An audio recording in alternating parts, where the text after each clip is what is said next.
Nous sommes dans la joie d'être avec vous dans cette émission autour de la Bible. Aujourd'hui, nous allons parler de la vocation, l'appel, parce que nous nous sommes rendus compte que dans la ville, aujourd'hui, en RDC, il y a beaucoup de vocations. Il y a une sorte de prolifération, éclosion des vocations. Quiconque veut devenir pasteur, alors qu'il n'y a pas longtemps, c'était un métier répulsif. Personne ne voulait devenir pasteur. Aucun parent ne voulait que son fils soit pasteur. Ce qui fait que ce sont les anciens pasteurs qui voulaient leur fils devenir pasteur. Mais aujourd'hui, la vocation est allée au-delà des familles appelées. Tout le monde sait ça. La vocation de devenir pasteur dans notre ville, c'est un problème. Voilà pourquoi nous avons pensé qu'aujourd'hui, nous commencions avec notre consoeur, le pasteur Pamela Kiko, qui est là. Bonjour, pasteur. Bonjour, Papa Godet. C'est Pamela Kiko. Je crois que j'ai bien prononcé les noms. Oui, Pamela Kiko. Oui, parce que dorénavant, c'est avec elle que nous allons présenter cette émission. Je suis en train de la préparer pour qu'elle soit un jour la présentatrice de cette émission. Et c'est un pasteur tout fait. On dit une pasteur, un pasteur. Oui, une pasteur, ça s'est dit. Ça s'est dit. Mais souvent... Une pasteur là avec eux à la fin. Avec eux à la fin. Ok, oui. Ok. Alors que vous allez vous habituer désormais à ces duos, Godet Mongalamoke, Pamela Kiko, un duo juste pour naviguer autour de la Bible, pour exploiter, débattre autour des différents sujets. Aujourd'hui, donc, nous avons lancé les débats, nous avons parlé de la vocation. Est-ce que vous avez constaté qu'aujourd'hui, il y a beaucoup de pasteurs? Je ne sais pas pourquoi il y a cette ruée, cette éclosion de la vocation. Effectivement, Papa Godet, la vocation pastorale aujourd'hui, c'est un grand sujet qui mérite vraiment le temps pour débattre des spécialistes de pasteurs, parce que nous constatons dans la ville de Kinshasa, il y a beaucoup de pasteurs. Tout le monde s'appelle serviteur de Dieu, tout le monde veut devenir pasteur, et nous en parlons ce soir ensemble avec Papa Godet pour voir comment et pourquoi les gens sont appelés pasteurs aujourd'hui, pourquoi il y a plusieurs pasteurs aujourd'hui. Okay, je ne sais pas, vous avez fait un séjour, très long séjour de formation missionnaire au Cameroun, dans la ville de Douala. Nous étions dans la ville de Yaoundé. Yaoundé. Et oui. Capitale. Capitale économique. Oui. Capitale Yaoundé. Douala, c'est la capitale politique. Okay, vous avez aussi constaté qu'il y a beaucoup de vocations. L'engouement ministériel est aussi apparent qu'ici à Kinshasa, là-bas à Yaoundé. Effectivement, Papa Godet, toute l'Afrique est pareille. Mais la différence est qu'au Congo ou en RDC, nous avons beaucoup de pasteurs. Quelqu'un qui se réveille le matin, demain, il est pasteur. N'importe qui peut se réveiller, acheter son col pastoral, son tam-tam et se dit pasteur. Et curieusement, il y a beaucoup de gens, beaucoup de followers, comme on dit. Il y a beaucoup de gens aussi qui sont sur son passage et qui l'écoutent et qui acceptent cela. Mon peuple périt par manque de connaissances, parce que nous ne sommes pas informés ou nous ne nous laissons pas informer. C'est comme ça que nous suivons tout le monde, tout le pasteur qui se présente devant nous chaque matin. Parce que quelqu'un qui est formé, quelqu'un qui est informé ne peut pas s'élever et suivre n'importe qui, Papa Godet. Voilà pourquoi dans cette nouvelle série que nous avons commencé avec Madame Pasteur Pamela Kiko, nous allons parler de la vocation. Qu'est-ce que la vocation? Comment on devient pasteur? L'éthique pastorale, nous allons parler de tout cela, le comportement pastoral, nous allons parler de la gestion de la famille pastorale et du ministère. C'est vraiment une très longue série. Nous avons commencé avec elle. Certainement que nous aurons beaucoup d'autres invités. Un jour, j'ai me promené dans mon ancien quartier. Je trouve un petit frère, un jeune petit que j'avais connu. Parce que quand j'animais une cellule chez moi là-bas, dans mon quartier, il ne venait jamais, il ne voulait pas. Voilà qu'un bon jour, je reviens au quartier, il me dit, Papa Godet, il faut bien rappeler à sa madame côté. Quoi? Ok. Quoi? Ça veut dire qu'il me demande de lui permettre de venir prêcher à Sermon, parce qu'il s'est dit qu'il a le même niveau que ceux qui prêchent. Mais depuis quand? Je sais qu'il n'a fait aucune formation, mais il sent qu'il peut prêcher. Mais papa son yokinga. Donc c'est comme si aujourd'hui, la pastorale se résume seulement à la prédication. À la prédication. C'est désolant. C'est désolant. C'est pourquoi nous allons vraiment parler de ces sujets qui est très important. Vous qui nous suivez à la maison, vous êtes pasteur, vous êtes serviteur de Dieu, vous êtes diacre. C'est à vous aussi de nous écrire partant de notre numéro qui est là au sujet de ce grand thème qui est la vocation pastorale. La vocation pastorale. Vous êtes pasteur, comment vous avez été appelé? Comment est-ce que vous êtes devenu pasteur? Et aujourd'hui, nous voulons faire cette analyse. Peut-être vous aussi, vous allez découvrir votre vocation aujourd'hui. Parce qu'au-delà du fait qu'il y a la vocation, il y a aussi les phénomènes, on en parlera plus tard, de père spirituel. Ah oui, de daddy. De daddy. De daddy et de mamie. En tout cas, c'est vraiment un grand thème aussi. Mais nous commençons avec la vocation pastorale. Nous allons parler dans cette émission autour de la Bible. Aujourd'hui, nous sommes tous les deux en train de naviguer, mais dans notre prochaine émission, il y aura un troisième larron, plutôt une troisième personne, un expert aussi, qui va nous aider à éclairer cela. Alors, commençons déjà par parler de la vocation. Quand on parle de la vocation, même monsieur là qui nous adresse, il dit, mais papa, vocation, c'est encore quoi? Ça, une vocation. Ah oui. Tu es pasteur, oui, comment tu as été, quelle est ta vocation? Comment tu as été appelé? Vocation, c'est quoi encore? Ça veut dire que la manière dont tu as été appelé. Or, dans la Bible, il y a une façon dont Dieu parle, Dieu appelle les gens. Oui. Alors, moi, Pamela Kiko, vous êtes en train de faire votre master en théologie. Oui. Là, déjà, vous prenez les pas sur moi. Je suis vrai quand même. Non, vous êtes le baobab. Notre papa en tout cas. Ok. Alors, ça va parler un peu de la vocation. Alors, qu'est-ce qu'est la vocation pastorale? Nous avons bien cadré notre sujet parce que dans la Bible, lorsqu'on parle de la vocation, c'est un grand thème, c'est une grande thématique. Mais ce soir, nous allons parler de la vocation pastorale. Alors, lorsqu'on parle de la vocation, c'est d'abord un appel divin. Appel. Et d'ailleurs, je sais, j'ai fait le latin, hein? Ah oui. Vocare. Vocare qui signifie appeler, tout simplement. Donc, lorsqu'on parle de la vocation... Voco, vocas, vocat, vocat, vocam, vocam. Vocare signifie appeler. Lorsqu'on parle de la vocation, on veut parler de l'appel. Et lorsqu'on parle dans le contexte chrétien de la vocation pastorale, c'est-à-dire de quelqu'un ou de quelqu'un, d'un messier ou d'une femme qui est appelé par Dieu pour exercer son service. C'est-à-dire que vous avez été appelé. Oh oui. Absolument. Parce qu'actuellement, Papa Godet, j'ouvre la parenthèse qui sera fermée rapidement. Aujourd'hui, la femme et la vocation pastorale, c'est aussi un autre débat. Ah bon? Un grand débat. On en parlera. On en parlera. Mais pour aujourd'hui, on ne veut pas. Pour aujourd'hui, nous commençons avec la vocation pastorale. Donc, qui est appelé par Dieu, qui est serviteur de Dieu, c'est tout homme, toute femme qui est appelé par Dieu pour son service. Donc, vocation, déjà, ça vient du latin. Du latin vocare. Appeler. Oui. Appeler, alors, ça me pousse à poser cette question, à réfléchir autour de cette question. Qui appelle qui? Effectivement, Papa Godet, très bonne question. Aujourd'hui, nous constatons beaucoup de serviteurs de Dieu qui se réveillent le matin et qui se disent serviteurs de Dieu. La grande question, qui appelle qui? Quand on venait de le poser, c'est Dieu qui appelle. La vocation, c'est l'initiative divine. Ce n'est pas l'oncle qui appelle, ce n'est pas ton père, le papa qui appelle, parce qu'aujourd'hui, l'enfant peut se dire, comme mon papa est pasteur, je m'élève, je suis d'office aussi pasteur. Non, c'est Dieu qui appelle. La vocation pastorale est l'initiative divine. Oui, vous avez évoqué quelque chose de très important, l'hérédité de la vocation pastorale, n'est-ce pas? Vous savez que, surtout dans les sociétés missionnaires protestantes, vous savez, quand les Blancs sont partis, les missionnaires blancs sont partis, ils avaient laissé comme pasteurs la plupart de ceux qui travaillent dans leur maison, ils sont devenus des pasteurs.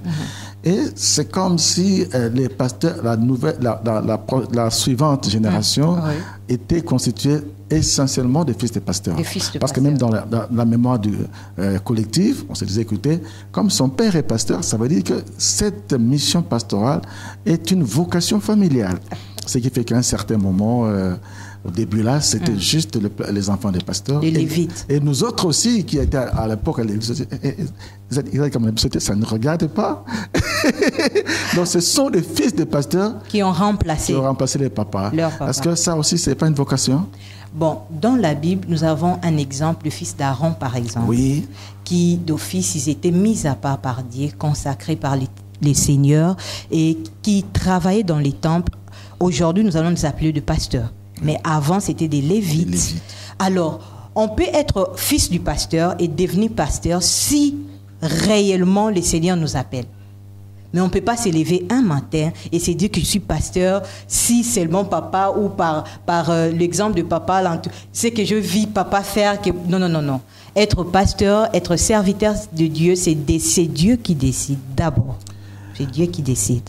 Mais de toute façon, entre le fils de Madame Denise, notre caméraman, et le fils de Kiko, quand nous regardons, qui est-ce qu'on peut compter comme pasteur? Le fils, c'est le fils de Madame Kiko qui sera privilégié par rapport. Donc, les gens auront tendance à être beaucoup plus réceptifs de la vocation, encore plus à la vocation de votre fils en tant que pasteur que le fils de maman Denise qui n'est pas pasteur elle-même. C'est pourquoi, papa, plus loin, nous allons parler de facteurs qui favorisent la vocation. Okay. Vous allez constater que les enfants de pasteurs aujourd'hui ont la facilité de devenir pasteurs parce qu'ils voient quand même leur papa prêcher tous les jours. Dans la famille, il y a l'atmosphère pastorale et petit à petit, l'enfant grandit, il développe cela naturellement. Par contre, un fils d'un clergé, d'un laïc, d'un diacre, bon, il voit de loin. C'est vraiment un facteur qui peut favoriser la vocation. C'est ainsi que dans le passé, les bourses étaient essentiellement données seulement aux fils de pasteurs. Nous fermons la parenthèse. Oui. Alors, aujourd'hui, il y a quand même des fils de pasteurs qui refusent.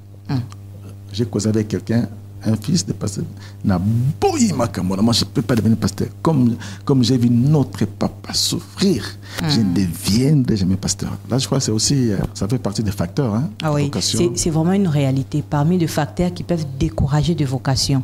Aujourd'hui, la plupart, surtout de pasteurs missionnaires, dites missionnaires ou protestants, qui ont souffert, qui ont marché à pied, qui ont manqué de vêtements, leurs fils ont du mal à suivre leurs pas. Bien qu'il y a l'appel, bien qu'il sent être appelé par Dieu, il est convaincu, mais il hésite parce qu'il a vu papa souffrir. Oui, avant d'évoluer, nous allons alors revenir sur notre problématique du début. Qui appelle qui? Ce Dieu qui appelle l'homme. Pourquoi l'appelle-t-il? Parce que pourquoi Dieu doit appeler quelqu'un pour faire son travail? Oui. D'abord, Dieu associe toujours l'homme dans sa mission. Dieu ne travaille pas seul pour le salut de l'humanité. Depuis le début de Genèse, Dieu a toujours associé les hommes pieux, des prophètes, des rois pour le salut de son peuple. Un Dieu qui est si grand, qui est suffisant, nous associe. Pour moi, c'est un privilège, Papa Godet. Un Dieu qui peut tout faire, mais il nous associe pour faire ce travail ensemble avec lui. Un Dieu qui est total, qui est global, nous associe, nous des insuffisants, pour effectuer son travail. Oui, maman Kiko, tu es en train de m'emballer, vous êtes en train de m'emballer par votre discours parce que j'ai l'impression d'écouter l'émission Église et l'émission de la radio. Vous présentez très très bien. Alors, revenons-en maintenant à la Bible pour parler un peu de quelques cas et des vocations. Comment est-ce que lui-même, Dieu, appelle les gens dans la Bible? Oui. On peut commencer par quelques exemples, non? Oui, nous allons prendre... Quel est le premier exemple que nous allons prendre quelques exemples. 1 Samuel 3, 4. L'Éternel appela Samuel et répondit, « Me voici ». Dans ces passages, on nous parle d'un jeune homme qui était appelé par Dieu. L'initiative vient toujours de Dieu, Papa Godet. Samuel était amené par sa mère au temple. À l'époque, c'était Élie qui était le pasteur. Oui. Et Samuel a été appelé par Dieu. Lorsque vous lisez très bien ces passages, il était appelé même 3 fois. L'enfant ne comprenait même pas la vocation. Samuel, il s'est dit, qui m'appelle? C'est que le Seigneur utilisait la voix du sacrificateur Élie pour qu'il agisse. Le problème, c'est que Samuel ne comprenait pas qui l'appelait parce que Samuel n'était pas habitué à être appelé par Dieu. C'était la première fois que le Seigneur l'avait visité officiellement. Donc, Samuel court chez Élie et demande, « Papa, tu m'as appelé ?» Il dit, « Non, mon fils. » Non, mon fils, tu t'es trompé d'adresse. Ce n'était pas une fois. Et la deuxième fois, le Seigneur l'appelle encore, « Samuel. » Samuel court vers Élie, « Papa, vous m'avez appelé ?»« Non, mon fils. » Non, mon fils. À cette fois-là, il lui doit quand même une stratégie. Et Élie lui dit, Cette fois-ci, voilà. Si tu entends cette voix, Mukolo, réponds. Mukolo, c'est Mukolo. C'est pourquoi, papa, nous allons parler du facteur de coaching. On doit être coaché. Lorsque le Seigneur nous appelle, on ne peut pas se lever directement et commencer les ministères. D'où la problématique aussi du père spirituel. Ah oui. On en parlera. Il nous faut nécessairement un père spirituel, quelqu'un, un encadreur qui connaît le métier, qui va nous initier aux ABC de la pastorale.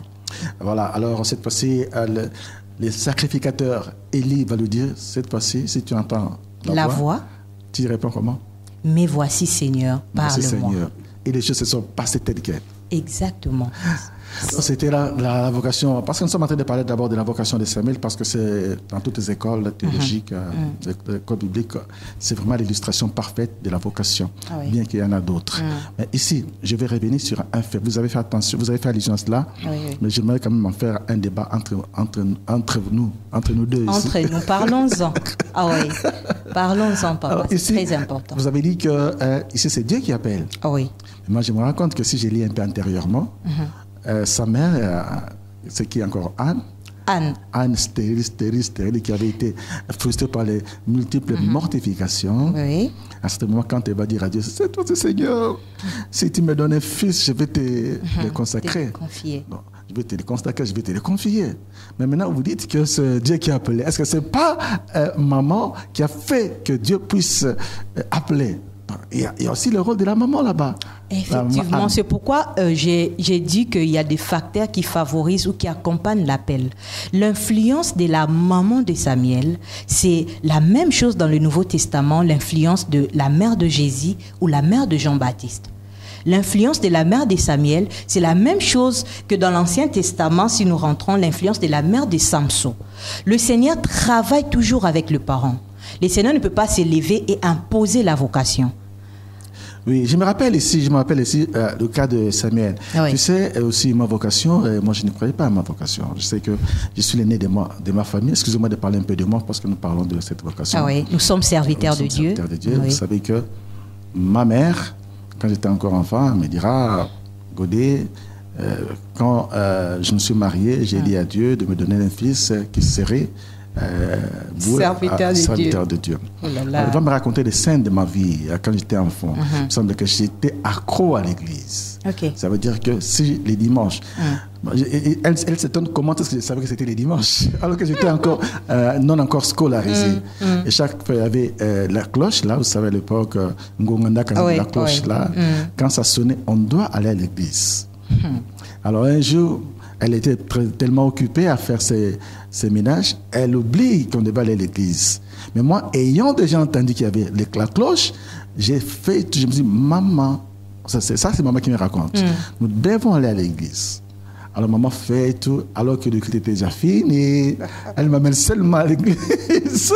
Des signaux très forts. Oui. Très forts. Alors le pasteur avait prié pour moi. Wow. Alors quand on a grandi, vous savez, quand on grandissait à l'époque, même quand il y avait des bourses pour la pastorale, c'est beaucoup plus de fils de pasteurs qui ont bénéficié. Moi, je n'ai pas pu en bénéficier. Je me suis dit, maman, faut que tu alors je suis allé faire le journalisme. Je me dis, maman, adieu, ta vocation. Ah oui, papa. Mais le reste, on suivra jusqu'à ce que le Seigneur a eu à me récupérer. C'est très important lorsque nous parlons l'influence de parents. L'influence de parents. Chers parents, vous qui nous suivez, vous pouvez avoir des enfants à la maison. La vocation se voit de le bas âge. Alors, mais le cas, papa, de Anne. Anne, oui. Anne, c'était une femme stérile. Il a demandé à Dieu un fils. Et il a promis, dès que tu me donnes ce fils, je te les donne.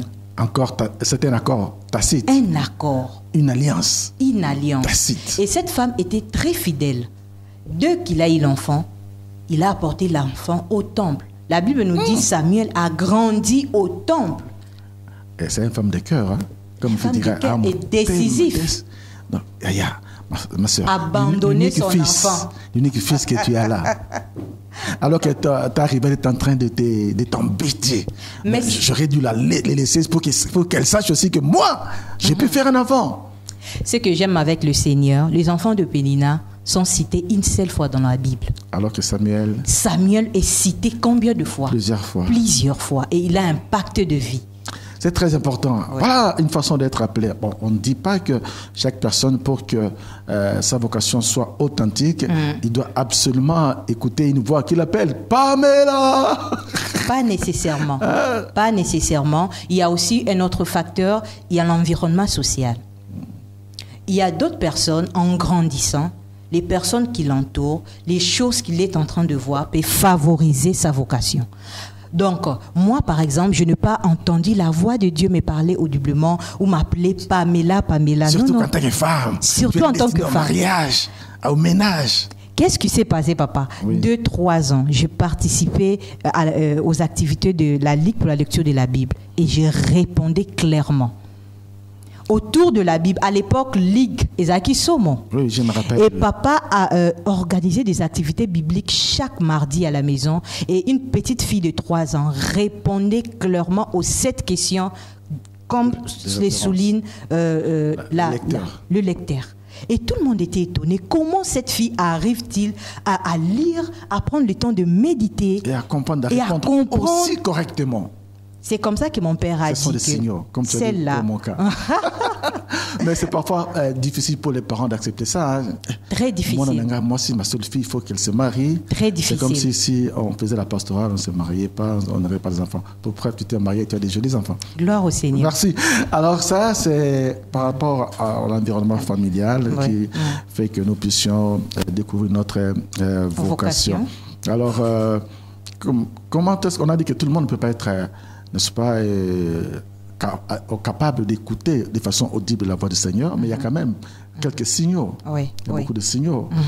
Pour votre cas, vous avez parlé de cette capacité que vous avez de pouvoir répondre aux questions bibliques sans avoir été experte en Bible, sans faire une étude approfondie.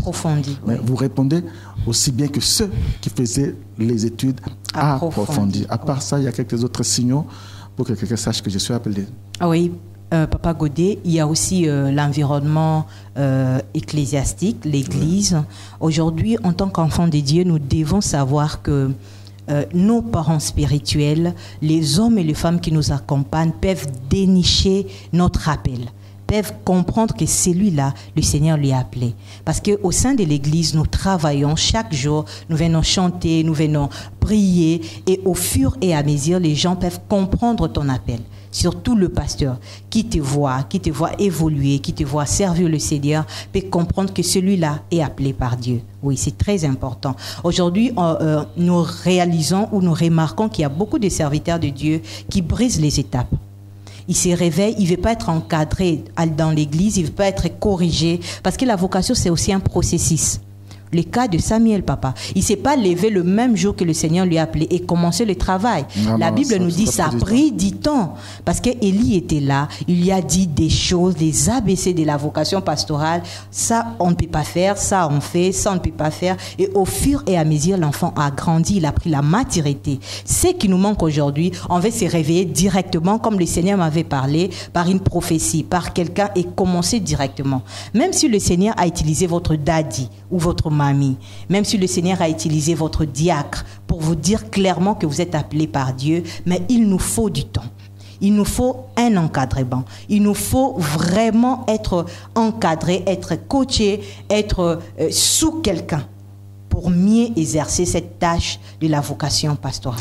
Oui, si vous faites donc religion à l'atmosphère spirituelle dans laquelle l'appelé est en train d'évoluer, parce qu'on évolue comme ça pour que vous puissiez déjà être au contact des us et des mouvements et des attitudes de comportement liées à la pastorale. Mais tu dis qu'il y a quand même des gens que nous avons vus dans l'église du Congo, partout ailleurs, quelqu'un qui a la vocation, mais qui ne laisse pas finalement le pasteur qui va lui dire il y a la vocation. Finalement, les autres vont dire. Et nous avons vu dans certaines communautés où n'est-ce pas, c'est les membres de l'église qui se choisissent les pasteurs. Il y a des systèmes comme ça où la communauté vous dit à vous, chaque église se choisit son pasteur pour qu'on puisse leur donner. Bon, tout d'un coup, on dit Kiko, c'est toi. Non, tu refuses. Non. Mais Kiko, nous, on t'observe, on sait que tu peux être pasteur. Tu refuses, finalement. Quand tu acceptes, tu vois, ah mais tu t'es vraiment appelé. Donc c'est aussi des circonstances où la personne qui est appelée ne sait pas, et c'est l'entourage qui sait et la conduit justement vers le but de sa Papa Godé, comme c'est autour de la Bible, dans la Bible, il y a aussi des exemples pareils. Il y a l'absence des Judas. Les disciples constatent qu'il y a un manque, un besoin. Et il se réunit en tant qu'homme. Il décide de prier et de tirer au sort. Deux personnes sont là, ils tirent au sort. Ils ont bien prié. Ils ont prié. Ils ont la direction du Saint-Esprit. Oui, mais ils ont quand même tiré au sort. Et après le tirage au sort, c'est comme ça qu'ils ont voté, ils ont souligné pour... Donc, il peut aussi arriver que l'homme se sent ignorant de l'appel.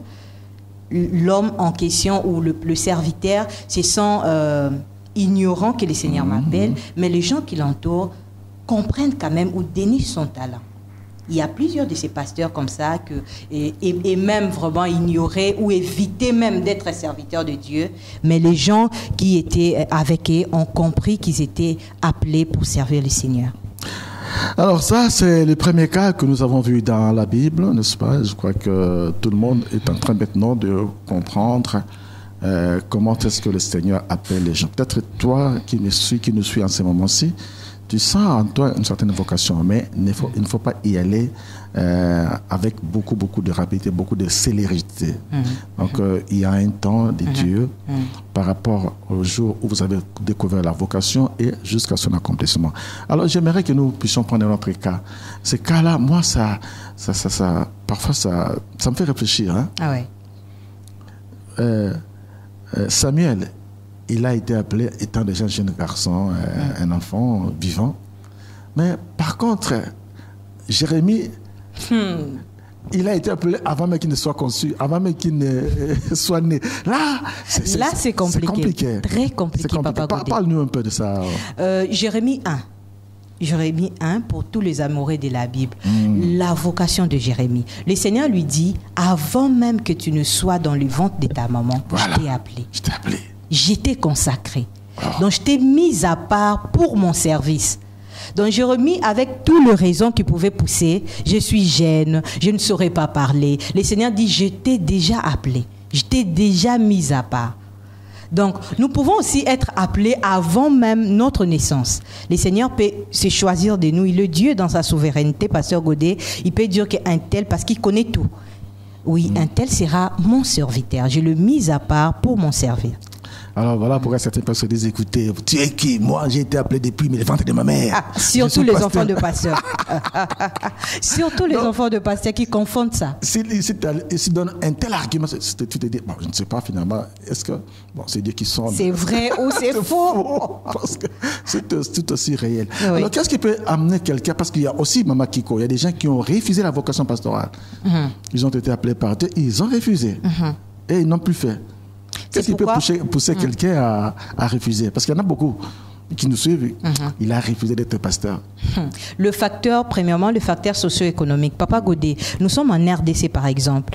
Le pasteur du Congo, le pasteur de Kinshasa. Lorsqu'on voit un pasteur, on voit, excusez-moi cher pasteur, derrière nous, on voit l'argent. Ces jours-ci. Ces jours-ci. Il y a cela deux décennies, c'était pas pareil. Ah oui, ces jours-ci, parce que j'ai parlé du facteur socio-économique. Le pays où le pays va mal, disons ça, le pays aujourd'hui va mal, du point où que, économiquement parlant, un serviteur de Dieu, c'est toujours quelqu'un qui demande. C'est toujours quelqu'un qui court derrière les offrandes. Et les gens qui voient ça, nous sommes critiqués. Nous sommes l'objet aujourd'hui de beaucoup de critiques, de beaucoup de débats. Lorsqu'on parle d'un pasteur, d'un serviteur de Dieu, or,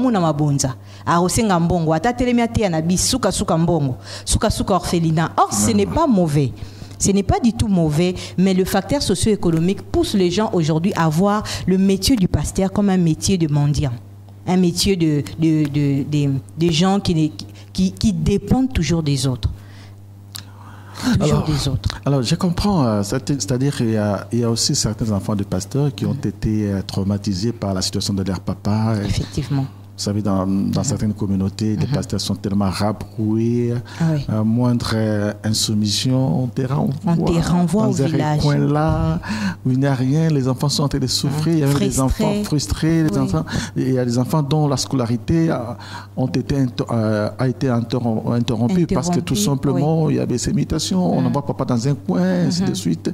Et ces enfants-là, lorsqu'on leur demande de devenir pasteur, ils disent c'est vraiment difficile. Je ne dois pas souffrir comme mon père. C'est vraiment difficile. Imaginez un peu Papa Godet, un enfant qui étudiait correctement. On envoie papa dans un milieu reculé où il n'y a même pas une école. Il est obligé de chômer pendant 2 ans ou 3 ans et revenir à l'école après. Et surtout que dans cette église-là, on n'arrive pas à payer les salaires de papa. Aujourd'hui, c'est un problème. Il fait des cours là-bas. On s'est dit, écoutez, Sangolo Zaku, arrange-toi, organise-toi. Donc, c'est pourquoi il y a d'autres communautés où on encourage quand même le serviteur de Dieu à travailler. Mais il y a aussi certaines communautés où le serviteur de Dieu est appelé à rester là à plein temps. Voilà, nous aurons aussi à parler du salaire du pasteur. Ah oui, très important. La motivation du pasteur. Est-ce qu'on doit payer les pasteurs? C'est l'œuvre de Dieu. Est-ce qu'on doit payer les pasteurs? Papa Godet, si je pense que le Seigneur va nous faire grâce d'avoir des spécialistes, de pasteurs qui nous suivent sur ce plateau pour vraiment en parler en détail. On parle aujourd'hui de l'engouement vers la pastorale, mais on se rend compte que c'est là 2 décennies, personne ne voulait de pasteur. C'est-à-dire qu'une maman ne voulait pas avoir un genre de pasteur à l'époque, parce que les conditions étaient telles quelles. C'était comme ça à l'époque. Mais aujourd'hui, on voit une clause de vocation, parce qu'aujourd'hui, surtout, on voit dans les villes les pasteurs en train de mener une vie très paisible. Très paisible. Oui. Alors tout le monde veut devenir pasteur. En fait, c'est lié aussi à la situation de crise que nous sommes en train de traverser. De crise.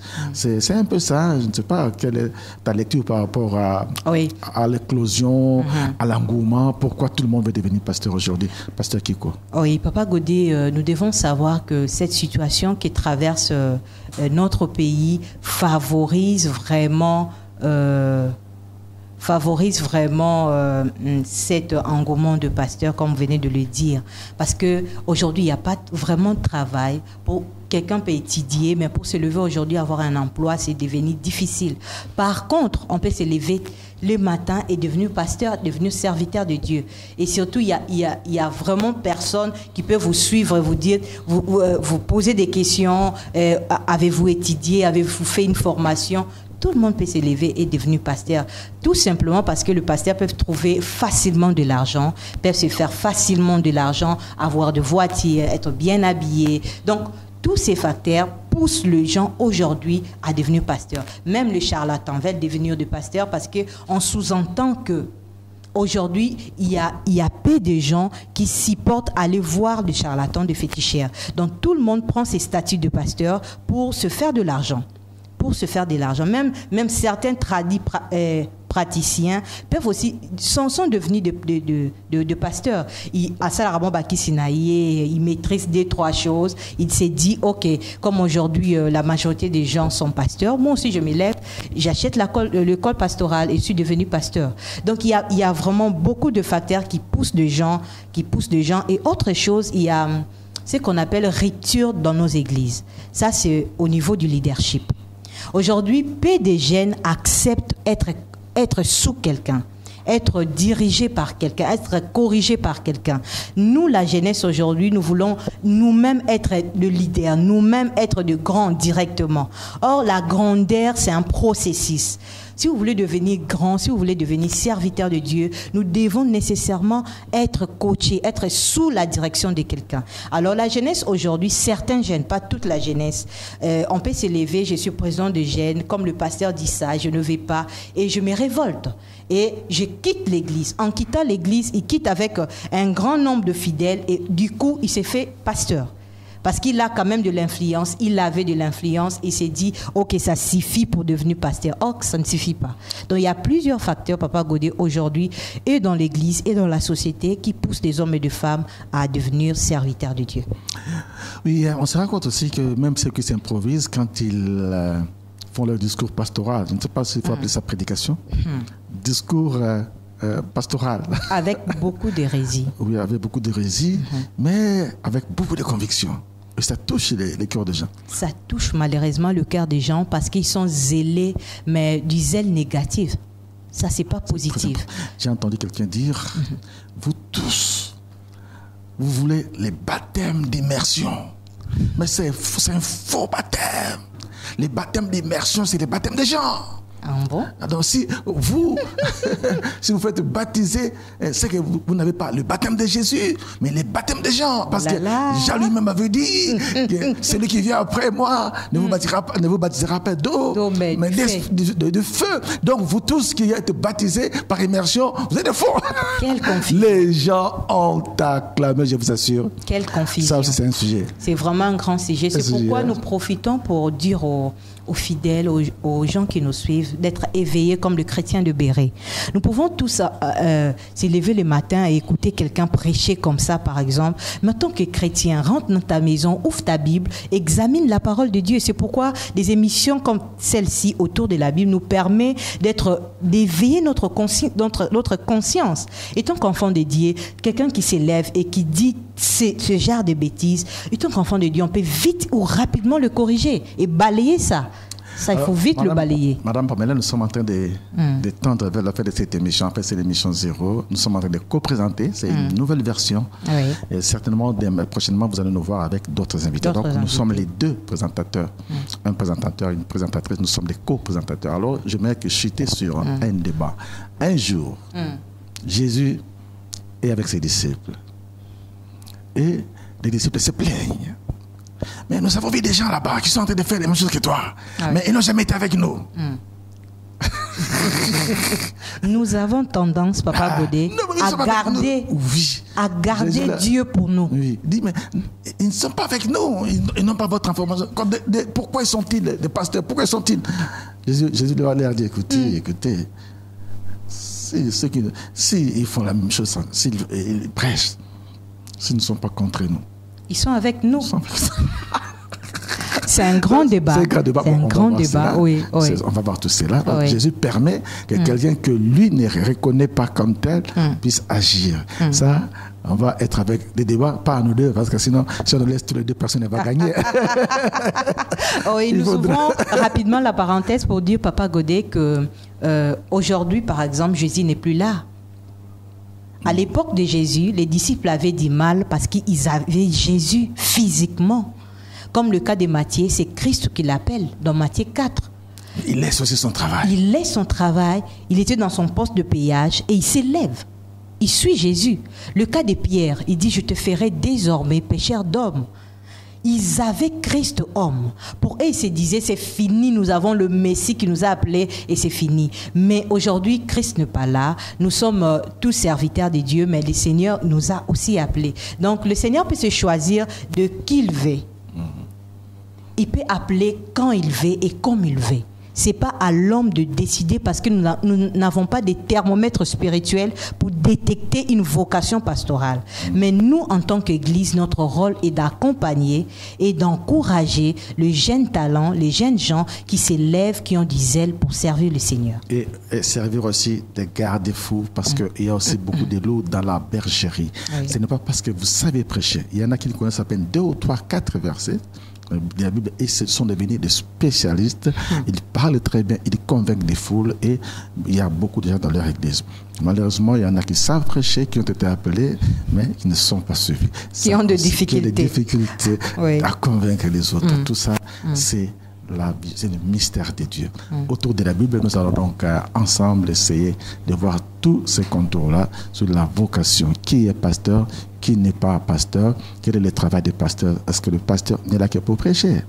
Ou il y a d'autres choses qui accompagnent le ministère pastoral? Merci beaucoup, Madame Pamela. Oui, c'était un plaisir, Papa Godet. C'était un plaisir. C'est notre premier numéro ensemble. J'espère que le Seigneur va nous aider au fur et à mesure de vraiment être sous vos pas. Je crois que vous avez aimé cette co-présentation. La fois prochaine, on va continuer. S'il pensera deux, mais on aura une troisième personne, un expert, qui va nous éclairer par rapport à la vocation. Vous avez donc découvert qu'il y a beaucoup des aspects, beaucoup d'aspects par rapport à ces sujets. D'ici là, portez-vous bien. Nous allons vous retrouver la fois prochaine dans un autre numéro 2 autour de la Bible.